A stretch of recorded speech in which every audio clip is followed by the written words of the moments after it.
What happens when the sky itself becomes the enemy? On September 18, 2025, the still air over Bashkortostan, a quiet Russian region east of the Urals, shattered into a silent storm. No bombers, no missiles, only 8 small, fixed-wing drones slipping through the clouds like steel ghosts. They were Ukrainian, low-cost, long-range, and nearly invisible to radar. Their target, one of Russia's largest energy arteries, the Gazprom petrochemical complex near Salavat. Within minutes, a system worth billions would face its most humiliating defeat. According to preliminary reports, later confirmed by Reuters and Defense News, the drones traveled more than 1,300 kilometers across hostile territory without satellite guidance, GPS, or direct human control for the final 40 minutes. Each carried no more than a few kilograms of explosives, yet the intelligence and autonomy embedded within them represented a revolution in warfare.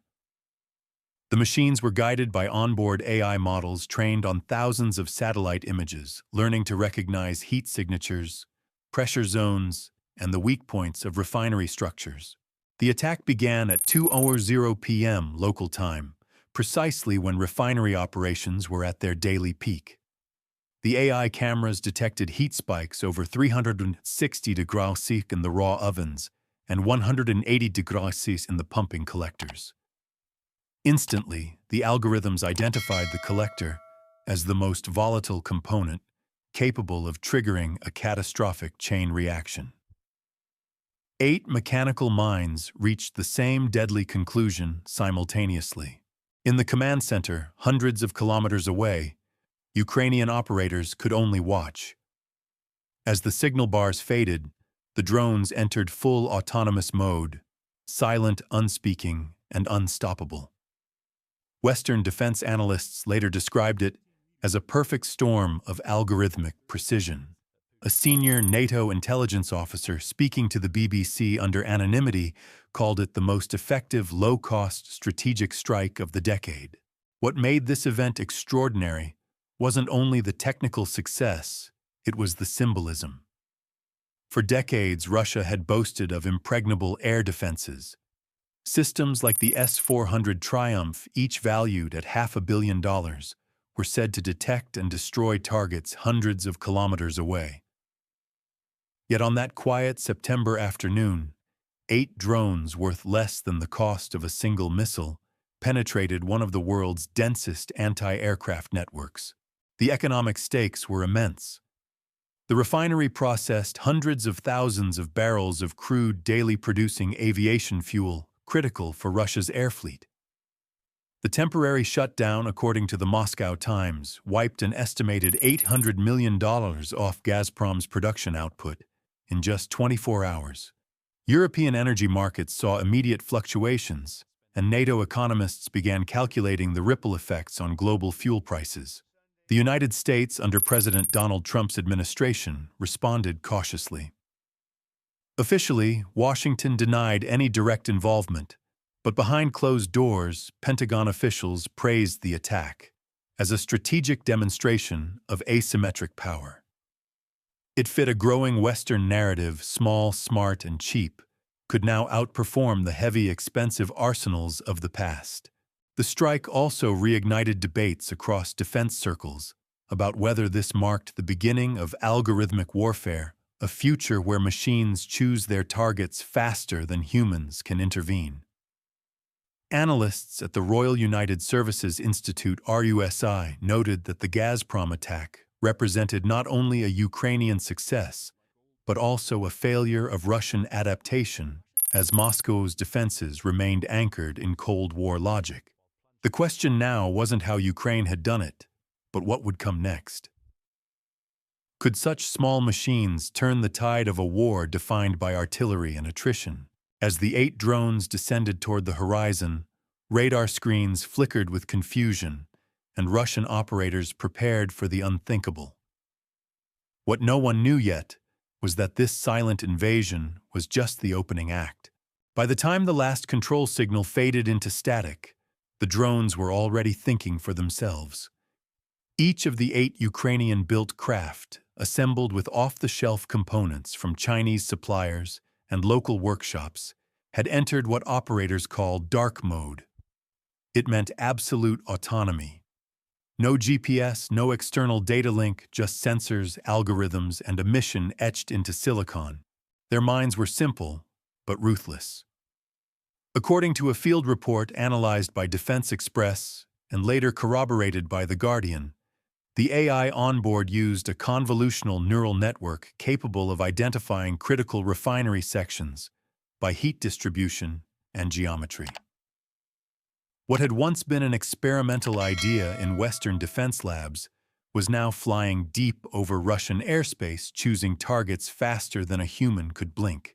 Inside each fuselage, a low-cost Chinese imitation autopilot recalculated its path 10 times per second, maintaining formation through ultrasonic sensors that created a 2-meter safety bubble around each drone.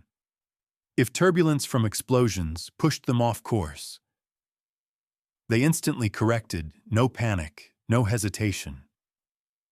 Military researcher Keir Giles of Chatham House called it the democratization of precision warfare. These were not military-grade systems. They were consumer-level processors performing tasks that a decade ago required supercomputers. In Kyiv, sources told Reuters that the Ukrainian drone program had evolved rapidly since early 2024, combining local engineering with Western advisory support. NATO had not officially acknowledged involvement, but the fingerprints of transatlantic strategy were evident. American think tanks had long theorized about autonomous swarm tactics, where cheap drones overwhelm sophisticated defenses by sheer intelligence and adaptability rather than firepower. At 10 kilometers from the Gazprom complex, the formation tightened. The drones split into groups, 2 climbing to attack from above, 3 aiming for the midline, and the rest circling low, sweeping toward the vulnerable pumping collector. The data analysis had already concluded. Temperature gradients, pipe pressure, and flow patterns all pointed to a perfect storm of volatility. But autonomy carried its own dread. Once the drones switched to full AI control, no one could abort. As Defense News reported, the Ukrainians had deliberately programmed the system to reject interference, fearing Russian jamming networks. It's a paradox, noted Pentagon analyst Eric Thompson. To protect the mission, they had to give up control. Russia's defenders, meanwhile, were fighting ghosts. The S-400 radar beams swept the sky, but found nothing, 8 small objects flying too low, too slow, and too fragmented to register. On Russian social media, a video from a refinery worker later showed faint mechanical hums just before the explosions, mistaken at first for a passing truck. In Moscow, the Kremlin's Emergency Response Center received fragmentary reports. Initial assessments dismissed it as an accident, perhaps a compressor failure. But as the minutes passed, the scale of the attack became undeniable. The Moscow Times later wrote that the first official alert reached the National Defense Command only 8 minutes before impact. From Washington, intelligence feeds monitored by NATO's Allied Command Operations confirmed what Ukrainian operators had already realized: the age of the unmanned commander had arrived. And as each drone's artificial brain aligned on the same point of destruction, it became clear that the future of warfare would not depend on size, but on code. If 8 machines could act in unison without orders, what might hundreds do when the next wave begins? When the Gazprom complex appeared on Russian radar, it was already too late. The country's most sophisticated defense systems, the same ones paraded through Red Square each May, had just been outsmarted by 8 silent intruders the size of seagulls.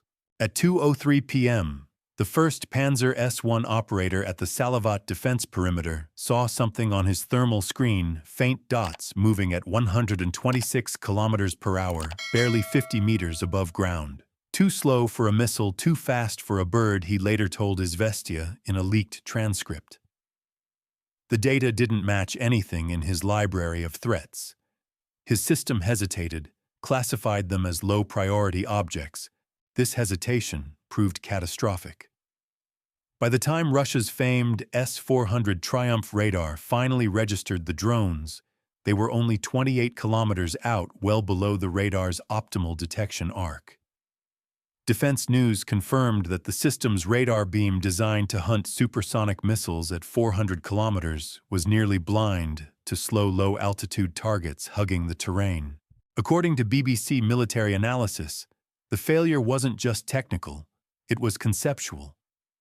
Russia had built its defenses for a 20th century war of bombers and ballistic threats, not a 21st century swarm of autonomous micro-weapons.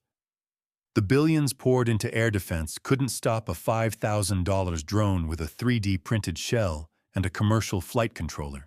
Within minutes, the air above the refinery turned into chaos. The first 57 E-6 missile launched from a Panzer S-1 screamed toward one of the approaching drones at Mach 2.5, leaving a glowing contrail. But as the proximity fuse looked for a radar return large enough to trigger detonation, it found nothing. The drone's radar cross-section was smaller than that of a pigeon. The million-ruble missile passed within meters of its target and detonated harmlessly in the distance. 3 more Panzers joined the defense. The night sky lit with tracer fire and desperate bursts of 30mm rounds. The Moscow Times later described it as a fireworks show over hell. But precision was impossible. Hitting such small, erratic targets at that range was like trying to shoot mosquitoes with a machine gun, said a former Russian air defense officer interviewed by DW. Further inside the perimeter, Tor M2 units attempted to lock on with phase array radars. They could track 48 targets in theory, but in practice only one flickered faintly. The drones moved below the radar's minimum elevation angle, dipping in and out of its blind cone. Russian defense commentators initially claimed success, insisting 2 drones had been destroyed. Yet satellite imagery analyzed later by Al Jazeera and Bellingcat revealed only 1 confirmed mid-air explosion. The other 7 remained intact now, just 2.5 kilometers away. In those final moments, panic spread through the defense lines. Artillery crews realized that continued firing risked hitting the refinery itself. 1 stray shell could ignite a storage tank, but stopping meant surrendering the sky. Observers from Reuters noted that this moment encapsulated the new paradox of war, defending high-value industrial infrastructure without destroying it yourself. The defenders hesitated again, and that hesitation sealed Gazprom's fate. The failure sent shockwaves through Moscow's defense circles. On state television, officials blamed Western electronic interference, accusing NATO of guiding the attack remotely. But military insiders, speaking anonymously to Military Watch magazine, admitted the truth. Our systems were never designed to fight invisible enemies. As smoke from the failed intercepts began to drift over the complex, the drones regrouped 7 survivors aligned with algorithmic precision. They were ready for their final descent. And when the first one hit, the concept of Russian invincibility would go up in flames. Could the destruction of a single refinery trigger an energy crisis across an entire continent? At 2:07 p.m., the sky over Salavat erupted into chaos. The 7 remaining drones began their final approach, weaving through tracer fire and radar noise with the precision of machines built for one purpose: to ignite the heart of Russia's energy empire. The operators on the ground, blinded by smoke and panic, could only watch as the swarm descended. The first drone struck the pumping collector at 2:08 p.m., piercing its steel casing with a shaped charge that burned through 9 millimeters of metal in less than half a second. Inside, the volatile mixture of hydrocarbons detonated instantly, sending a pressure wave through the plant's arteries. Fire didn't bloom, it erupted a white-hot pulse that expanded faster than human eyes could follow. What followed resembled a controlled apocalypse. Flames climbed the towers, wrapping pipes and columns in sheets of fire exceeding 1/200 degrees to 192 degrees. Within seconds, the pumping collector became a furnace, igniting secondary lines that fed adjacent units. It wasn't one explosion, noted Reuters' energy desk the following morning. It was a chain reaction, industrial dominoes collapsing in real time. The second drone struck the upper distillation unit, shattering the catwalk and exposing flammable vapors. The third smashed through the heat exchange section. The others fanned out, striking pressure supports and transfer lines. Each hit was deliberate, guided by AI decisions made hours earlier and carried out without hesitation. Within 5 minutes, the inferno was visible from 30 kilometers away. Local residents posted videos on Telegram showing a blazing column rising above the horizon, painting the evening sky orange. Emergency services from Ufa and Orenburg rushed to the scene, but the heat was so intense that fire engines melted before reaching 500 meters of the core blaze. The shockwave was felt miles away, reported DW News, citing witnesses who described windows shattering in nearby villages. The Gazprom complex, which processed nearly 8% of Russia's total aviation fuel, was crippled. The explosion severed multiple high-pressure lines, setting off further detonations in storage tanks. A New York Times investigation later estimated the total financial loss exceeded $3.4 billion, counting halted exports, environmental contamination, and replacement costs. Russia's energy ministry downplayed the event, calling it a localized incident. But satellite thermal imagery from NASA's FIRM system contradicted that statement, showing sustained heat signatures for more than 26 hours after the first detonation. Experts compared the incident to the 2019 Abqaiq refinery attack in Saudi Arabia. But this strike, they said, demonstrated something far more alarming: automation without oversight. It was a machine-to-machine war, wrote The Atlantic's military correspondent. No pilot, no radar operator, just algorithms executing logic loops to their destructive conclusion. Inside, the complex chaos turned to despair. Firewalls designed to contain small leaks crumbled under the heat. Pipelines acted as conduits, feeding the blaze like veins pumping fuel into an inferno. The ground shook as liquid gas storage tanks succumbed one by one. At 2:18 p.m., a liquefied petroleum gas LPG sphere detonated with a force equivalent to 10 tons of TNT, sending a ring of molten debris raining across the industrial yard. The energy shock reverberated instantly. Crude exports through the nearby Volga transport corridor halted. European futures spiked by 6.4% overnight, prompting emergency consultations among NATO economic advisors. In Washington, President Donald Trump called an urgent meeting with his National Security Council. "We're watching a digital Pearl Harbor in real time," one senior official told Politico. Meanwhile, in Kyiv, quiet celebration mingled with dread. The success was undeniable, but it also raised a haunting question among Ukrainian engineers: had they unleashed something they could no longer control? As night fell over Bashkortostan, the flames continued to climb. Russia's once impregnable energy fortress was now an open wound, bleeding fire into the sky. Could this single act of destruction shift the balance of power across Europe's energy map? By dawn, the inferno had consumed nearly everything inside the Gazprom refinery complex. Satellite imagery from BBC Verify showed black plumes stretching more than 200 kilometers eastward, staining the sky above the Urals. Firefighters were still battling pockets of flame, 18 hours after the first impact. What remained was a scar, one of steel skeletons, melted pipes, and a crater where the pumping collector once stood. The world watched, and in capitals across Europe, shock turned into calculation. The attack was not just a local tragedy, it was a strategic earthquake. NATO analysts convened emergency briefings in Brussels, while markets from Frankfurt to Warsaw trembled. Within 24 hours, Brent crude rose by 4.2% and natural gas futures hit a 3-month high. "The psychological impact alone is enormous," said Dr. Elena Kovac of the European Energy Council in a statement to DW News. It shows that Russia's energy infrastructure, long considered untouchable, can now be reached and cheaply.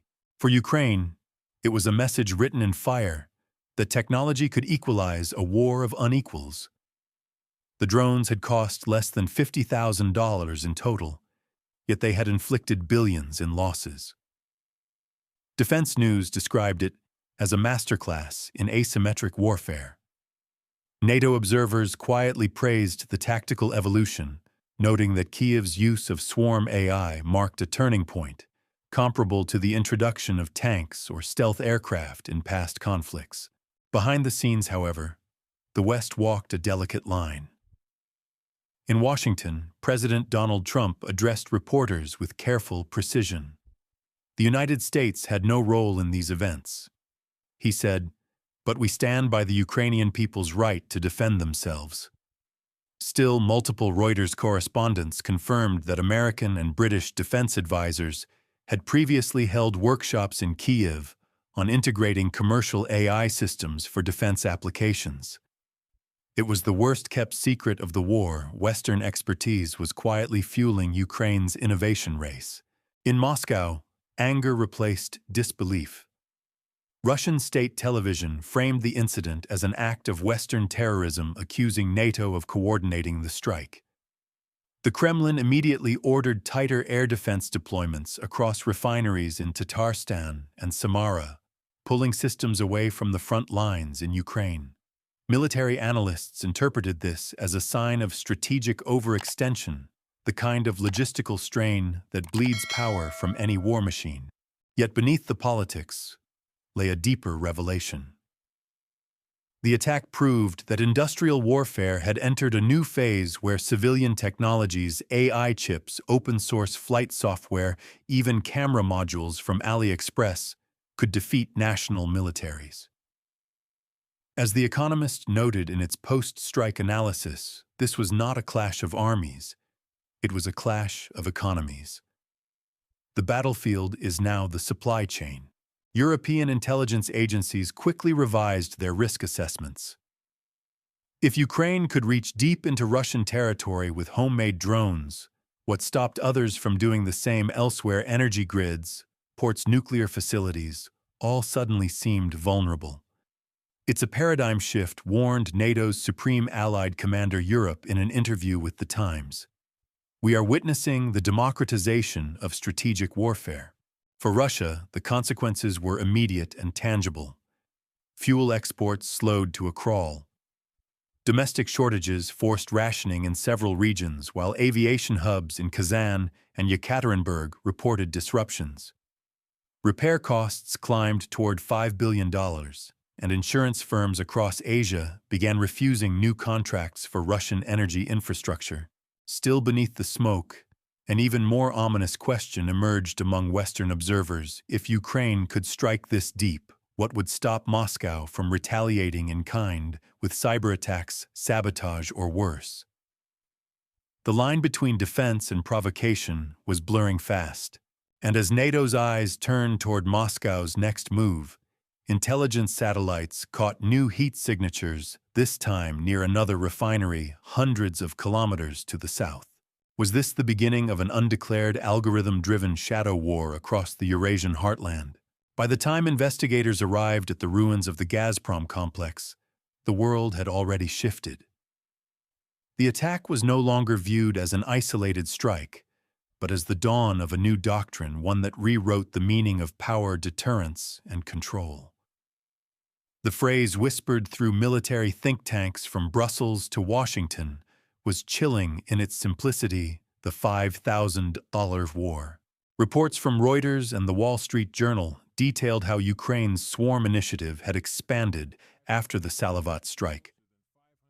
Production lines near Lviv and Dnipro were working around the clock to assemble hundreds of similar drones integrating Western-designed AI navigation systems and advanced heat-mapping algorithms. NATO intelligence confirmed that the next phase would focus on Russia's logistical arteries, fuel depots, supply trains, and port terminals vital to sustaining its war economy. President Donald Trump, addressing Congress in late September 2025, called the strike a defining moment in the age of strategic automation. He emphasized that while the United States did not command or conduct the attack, it must prepare for a world where every nation, rich or poor, can wage precision warfare. Behind closed doors, Pentagon officials were already drafting new doctrines for drone defense and machine-speed conflict, anticipating a future where AI made decisions faster than any human command structure. In Moscow, the mood was darker. The Kremlin launched a sweeping review of air defenses and industrial security. President Vladimir Putin, appearing on state television, vowed retaliation at a time and place of our choosing. Russian cyber forces were reportedly mobilized for counterattacks on Ukraine's power grid and Western satellite networks. According to The Guardian, the Kremlin also opened negotiations with Iran and North Korea to acquire next-generation drone technology, signaling a desperate race to close the innovation gap. But as experts warned, the genie was out of the bottle. What began as a Ukrainian survival tactic had evolved into a global blueprint. Nations from Poland to Taiwan began experimenting with low-cost autonomous systems. Even smaller states like Estonia and Finland were developing defensive swarms capable of intercepting enemy drones at minimal cost. As Defense One observed, the cost of destruction has fallen faster than the cost of defense. This is the inverse of every war we've ever fought. Economically, the ripple effects were staggering. The temporary shutdown of Russian energy exports triggered renewed volatility across Europe, with fuel prices in Germany and France spiking by 12% before stabilizing. Markets reacted nervously to the realization that a handful of drones could threaten global supply chains. NATO's Energy Task Force issued new protocols for refinery protection and emergency fuel distribution, essentially militarizing the energy infrastructure of the West.